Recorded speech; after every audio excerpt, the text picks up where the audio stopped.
Welcome, Reverend Jones. He's the pastor here at Alpha Omega Worship Center. We are in Oakland, California. And with us today is also Stephanie Mann, Executive Director of Safe Kids Now. Thank you, Stephanie. Well, I am so pleased to see you, Reverend Jones. I was such an admirer of your mother, and I worked with your mother for many years, Josie Jones, and it's a pleasure to be able to sit and ask you some questions. Tell me, how did you get started in the work you're working in right now? How did that begin? Believe it or not, we're molded and shaped at young ages who we're going to be in life. Even as a toddler, I can remember my mother scraping her few pennies together just to instill and invest in her children.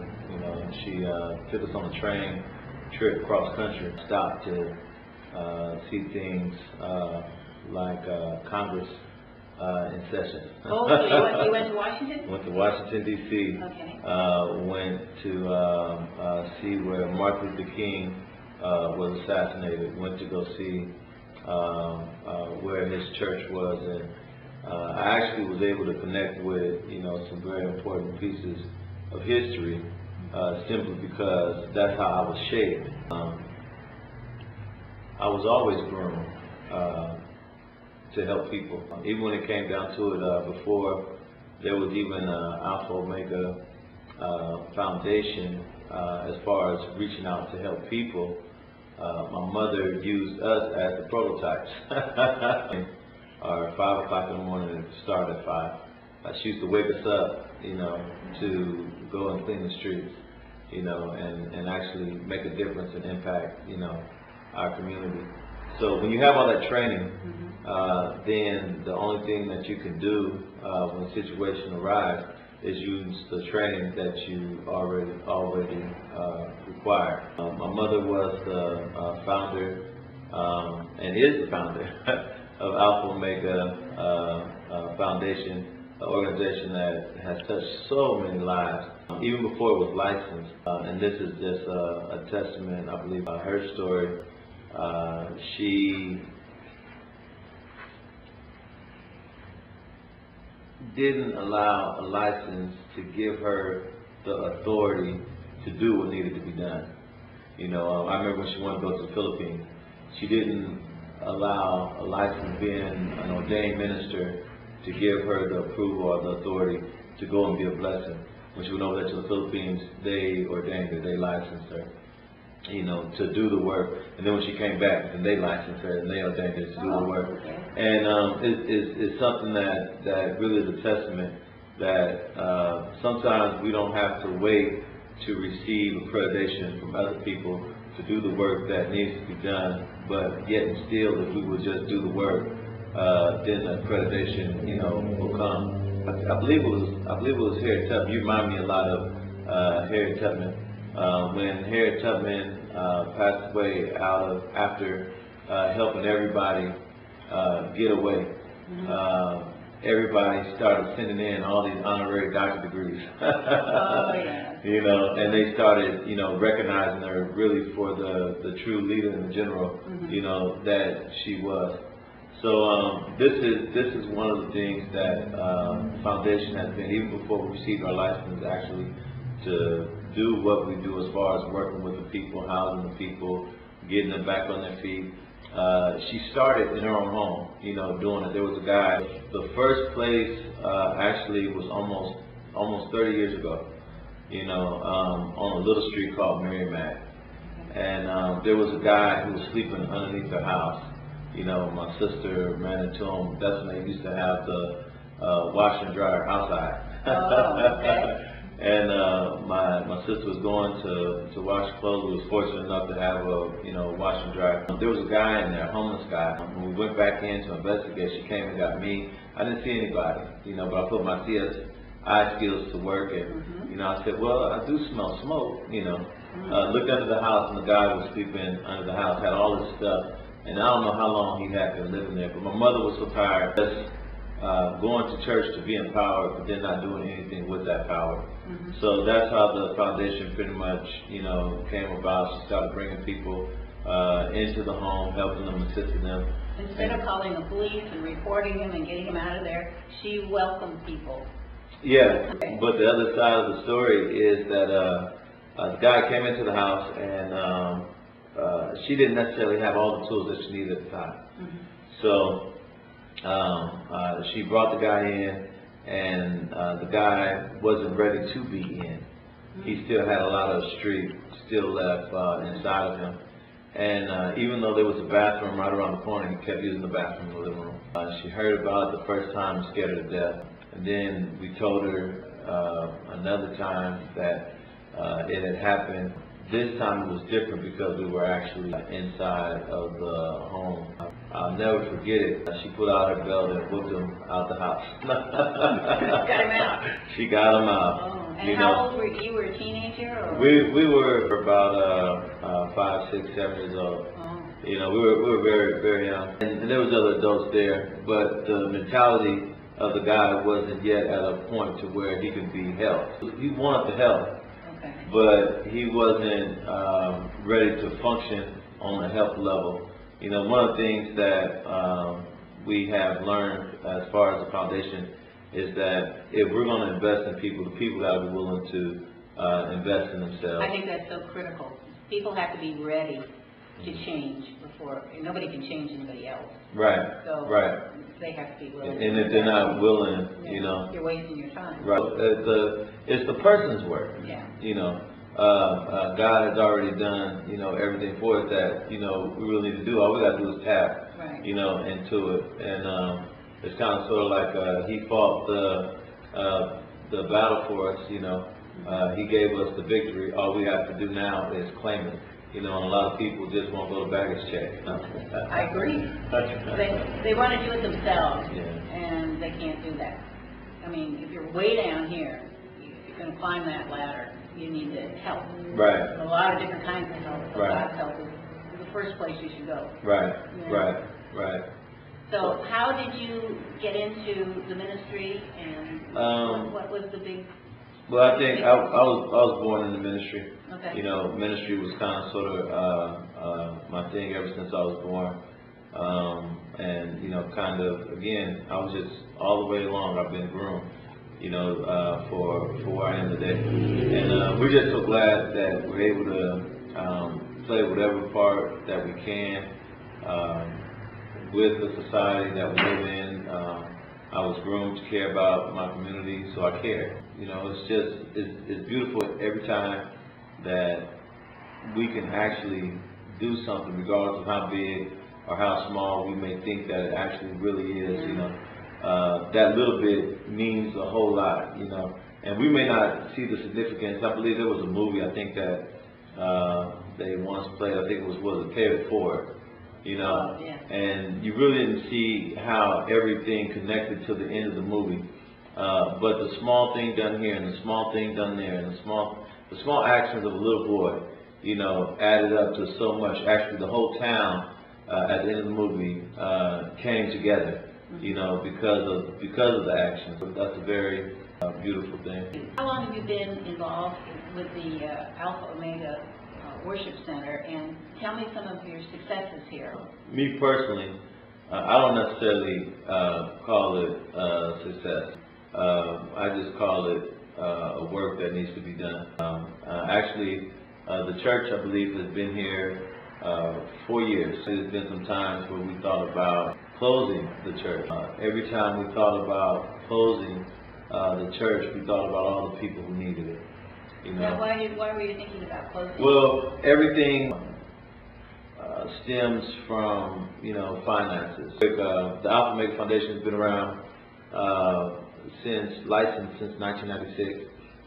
It was around, 10 years prior to that. But when it comes down and then the church evolved out of the Alpha Omega Foundation. I remember one day we were sitting down with the city state accountant. My mother was doing so much work still from her home, and they came and said, "Look, we're getting bread donated to us from Oral Wheat. Thanks, Oral Wheat. No. We would take the bread and we would redistribute it to the community, you know, to people who didn't necessarily have the resources, you know, needed to fix their kids' sandwiches, needed to eat, you know, so forth and so on. Some of us don't have bread at all today. You know, some people wake up and eat toast, but everybody doesn't have, you know, that privilege. So we would redistribute the bread in the community. My mother had made contact with Oral Wheat. The city, county, the state, we all got together in a room. And one of the things that was communicated was, because you're in a residential zone, you can't distribute bread. My mother had passed away, and we had kind of picked up the reins, and I believe she would have knew how to maneuver through that, and I didn't know what to do. So what ended up happening was, so we stopped giving away the bread at one time, and then we came to me and I said, we have to give away the bread. We might do it right, but then maybe somebody else may do it wrong. So it's maybe a health and safety issue. They just want to make sure everything is done appropriately, and then you know you gotta have some type of order to society.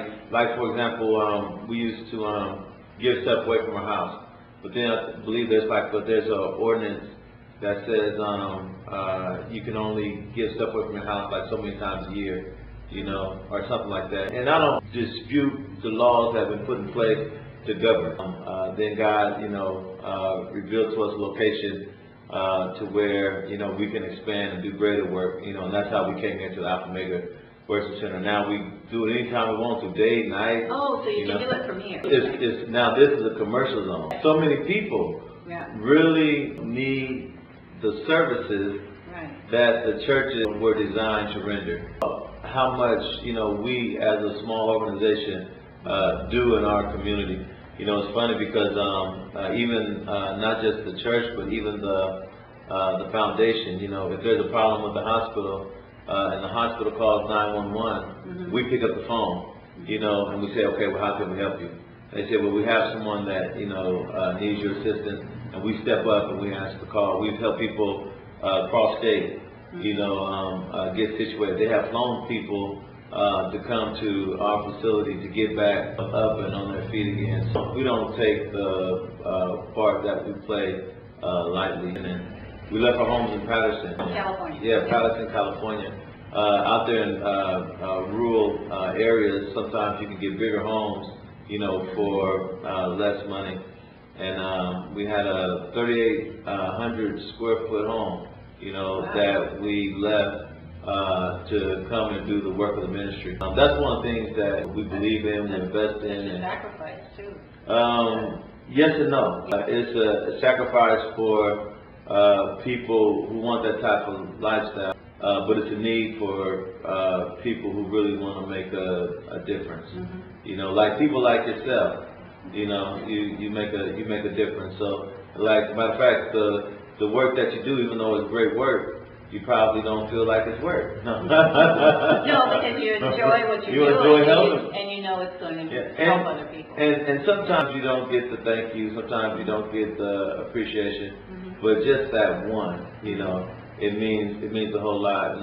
And even now, if I could just take the time to thank you for coming and being a part of the foundation's actual history, and even bringing the executive producer. I found a tape where was that with your mother? Yeah, okay. I believe at ABC, Channel 7. Right.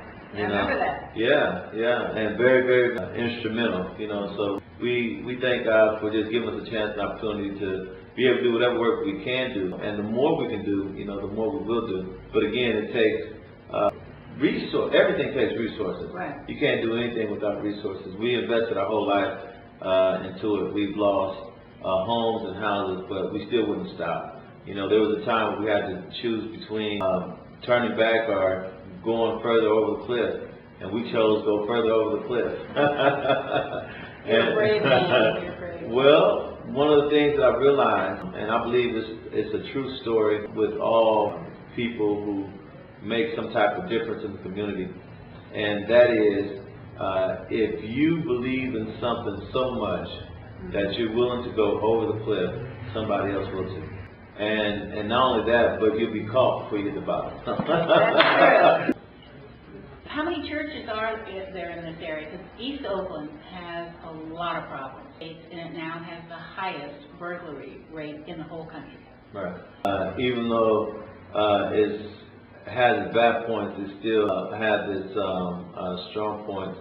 And we don't knock any church. We thank God for whatever church does do. Matter of fact, there was a scripture in the Bible, and the Bible said, as Jesus was talking to one of the disciple said, well, this disciple is tarrying. And Jesus said, well, if this disciple tarries until I come back again, he said, well, what is it to you? This is one of the things we have to realize collectively as individuals, is that it's our job to make sure that we are doing something in our community. And I'm a firm believer that if one person just do something, it'll have a huge change and ripple effect. Like, for example, we can focus on Hitler action. Okay, well, he's one. You know, we can focus on Osama bin Laden's actions. He's one. And there were people who affected change in a negative way. Right. But then also there was great people who have affected change in a positive way. Right. And they also have been one. There's a scripture in the Bible says, because of one man, the whole world was condemned. But then it also said, because of one man, the whole world was saved. I think sometimes we really forget the power of one. Oh, I think the power of one is huge. More you can do together than apart. We just celebrated our 4th year anniversary, and we thank God for all the different churches and pastors and presidents of different organizations that came to celebrate. It was funny because I had to stand there and I said, I remember when it was just one. My pastor, Clement Henry, and I was talking to him and I said, I remember before there was one. No. Before this church was here, God put upon my heart. I went and I drove to Oakland. I was living in Patterson, married, had a family. My mother was running the foundation at the time. I went and parked my car at his church, in St. Paul Baptist Church. And I went upstairs. I told him, I said, is it okay if I leave my car parked here? We take stuff for granted. The stuff that we have, we really take for granted. We take beds, for granted. We take the quilts, the covers, the sheets. We take it for granted. We take pillows, pillowcases for granted. We take warm food for granted. So much. Take showers for granted. I've also saw that they're a stronger community, even though they're so deprived. They know everything that's going on, even though they don't have a phone. That's right. It's like they have an internal satellite. But those are just some of the experiences. I think they helped me more than I helped them. Even when people gather together for the holidays to, give out food and presents and different things. A lot of people think that they're being helped by the people. Right. And they don't realize that they're the ones helping the people. If you're not doing something for someone else, then your life really doesn't have any meaning. But when you're helping somebody else, you're really helping yourself. Right. And that's where happiness comes from. We kind of refocused and redirected, our attention. Sometimes you got to go back to the drawing board. You got to start over, go through the highs and the lows. Life is like the stock market. Some days are good, and some days you just got to wait for the days that are good. That's true. The people have to be ready to receive it, and right now we reach out to the youth. Like if you turn out to us, it's probably like 40 kids from the community. That's very good. We get a chance to work with them and just fellowship with them and love them. They need strong role models like you. Yeah. Especially the boys. They need to hear from you. They need to be loved. You're right. I can't remember who penned the song, but they said what the world needs now is love. It really doesn't matter who you are. It doesn't matter your nationality. It doesn't matter your race.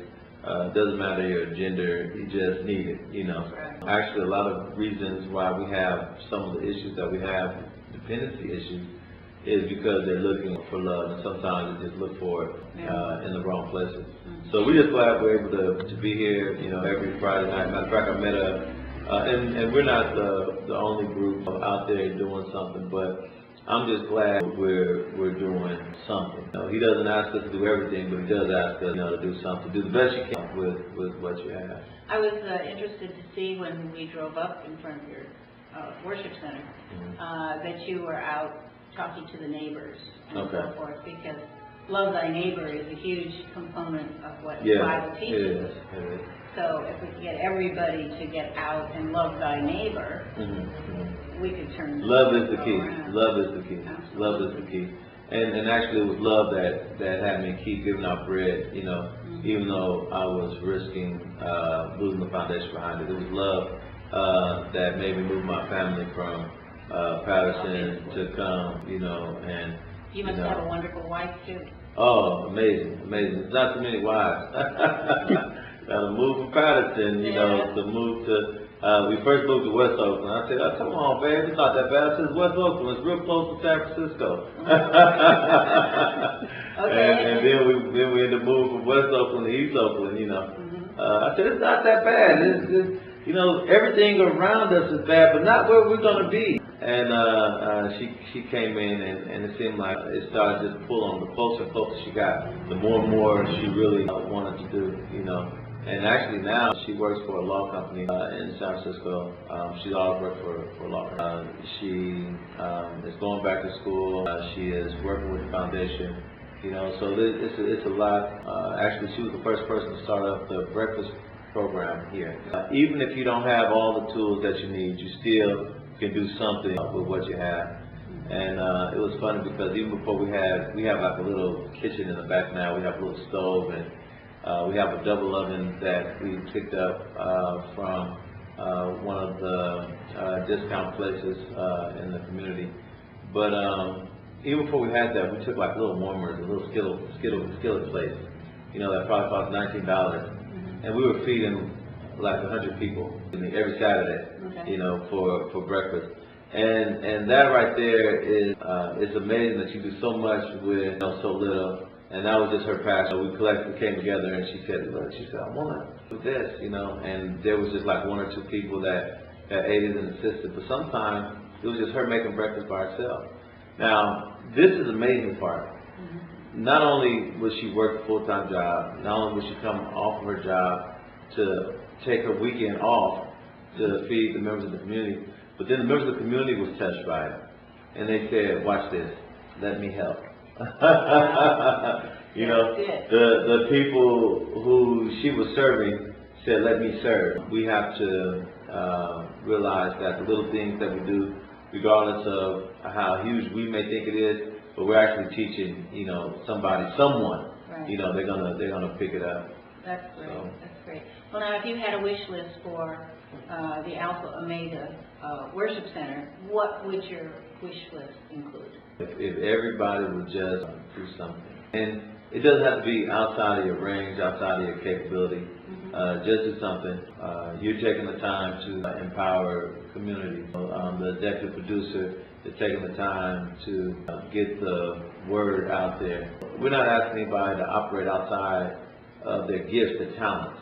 But if everybody would take what they have and do something with it, it'll actually flip the world upside down. Jesus did a lot without the powers that be.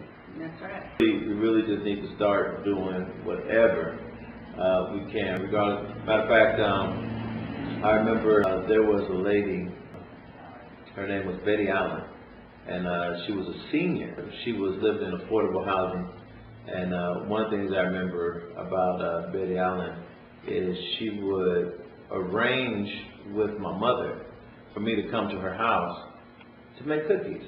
I really didn't think too much about it at the time. All I wanted to do was eat the cookies. She said, well, you're gonna get a chance to eat the cookies. She said, but you have to make them first. She kind of helped me along the first time, and the second time she had to do it all, by myself. And she made sure that I was following the recipe, and she made sure I was doing everything to make sure I had a decent product at the end. And I really didn't receive what she was doing then at the time. But a lot of what she did really impacted me, and it really, helped me in in a huge way. And how does it help you? One, it taught me how to find the information for myself. It taught me how to follow the directions and instructions. It taught me how to have patience, and you just can't pull the cookies off the pan when it first come out the oven. You still got to wait. It taught me how to make sure that I had the appropriate tools and things that I needed if I wanted a desired product. So there was so much time, and then it taught me to spend time with somebody else. So even seniors, even though she didn't have a lot of money, even though she didn't necessarily probably have all the things that she wanted in life, she was able to hugely impact me in a major way. I took that little bit of what she did, which really changed my whole outcome, my whole life, kept me out of trouble. I can't be breaking in somebody's car if I'm in somebody's house making cookies. It makes a big difference. Especially to young people. Yeah, it's amazing. I think that's a great illustration of a life lesson and something simple that people can do. So I guess what you're saying is all of us ought to look and see what kind of life lesson we can teach the kids around us. Because she wasn't related to you. It's amazing, really, what the power of one person could do. We're like a ripple effect. It really is. And today, the foundation has helped over 1,000 people. Minimum. There was one guy, Brother Mark, lived under a bridge 7-8 months. He lost movement in his body. They took him to the hospital. From the hospital, Highland Hospital, they transferred him to Fairmont. Fairmont, they rehabilitated him, taught him how to walk again. They sent him to our facility. While he couldn't move, living under the bridge, sewer rats was crawling over him. They had to send something in to host him up because they couldn't get him up out of there. He came to our facility, went from having nothing, rats on, to getting on general assistance. General assistance now has this thing in place. One of the things that they do is after 3 months they cut you off. Now, one of the things we said as an organization, we said even if the government cuts you, I said we won't. Even if they cut you off, we're not going to cut you. We're going to continue to keep on helping you. And we got them from GA, to Social Security. From Social Security, we got them to work on another job, a side job with another person that's affiliated with the Alpha Omega Foundation. And he started working for them for the flower shop, driving for them and different things. And then, and actually, he has an amazing story. It was funny because even after that, getting the job, we helped him get a car. And from after getting the car, we helped him get a place. And now he's living on his own facility. But all that came from a guy who spent time with the senior who took time for the kid. And it's things like that. We've had opportunities to help people who speak Spanish, actually from El Salvador. And another guy was from Ukraine. He was Russian. And we don't even speak the same language, but we all need the same thing. Yeah. Thank you. Thank you for giving me a chance to share. Sometimes we overlook, and sometimes we don't even really get a chance to reflect on what we've done until we hear it again a little bit later. Brother Mark, we had his picture on a board, and we was at Fairmont, and a lady walked by, and she said, "I know that guy." And I had to allow them to hear the end of the story. And it's really not the end of the story, but I want them to hear where he's at now. And I think sometimes we don't realize, I said, but if you guys wouldn't have rehabilitated him, I said, he wouldn't even be where he's at today.